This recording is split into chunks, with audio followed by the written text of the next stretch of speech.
Parfois, un grand jour ne se limite pas sur le rectangle vert, mais parfois aussi c'est important de savoir c'est quoi tes valeurs intrinsèques. Et Kylian Mbappé fait partie de ces joueurs.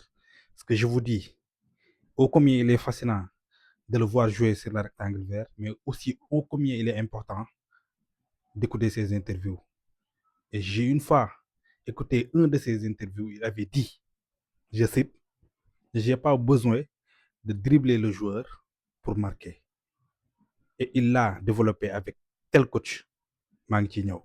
La France a fait l'essentiel aujourd'hui face au Lion d'Atlas. Mu nekkoon seul rescapé des équipes africaines.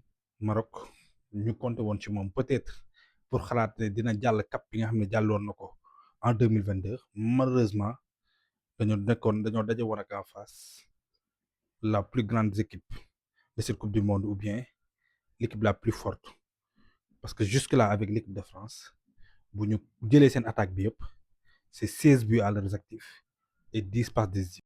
Et pour une équipe qui a des attaquants de classe mondiale bu def 20 tirs et sur ces attaquants kenn ku ci nekk bu defee 3 tirs minimum dina dugal 2 wala benn, c'est normal que la France est vainqueur aujourd'hui.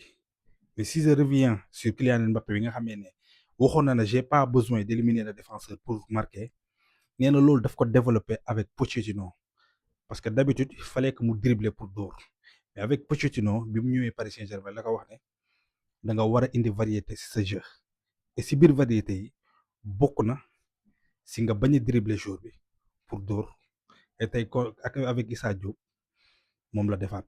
Mais man sama problème ba léegi mooy lan moo tax défenseur yi jikko bi Ramos amoon mënuñu ko am ba léegi mooy di dem au charbon. Lan moo tax défenseur yi léegi bañ ko leen dóor parce que sur la frappe Issa Diop est resté statique devant Kylian Mbappé sans pour autant aller au charbon. Je sais pas le pourquoi, mais la plupart des défenseurs dañuy def loolu noonu duñ dem au charbon comme si que léegi dañoo bañ ko leen. Et si je reviens un peu sur l'équipe marocaine, sur la globalité de leur match, je pense qu'ils ont manqué aujourd'hui de transition parce que d'habitude Maroc entame bien ses matchs. Beneen bi si topp aussi ils ont manqué de rythme, notamment sur leur transition, mais aussi sur les sorties de balle bi nga xamee ne ni bokkoon na si seeni atout majeur. Ils ont fait une première mi-temps moyenne ou bien peut-être bonne, mais sur la seconde période, c'est les individualités qui ont fait la différence.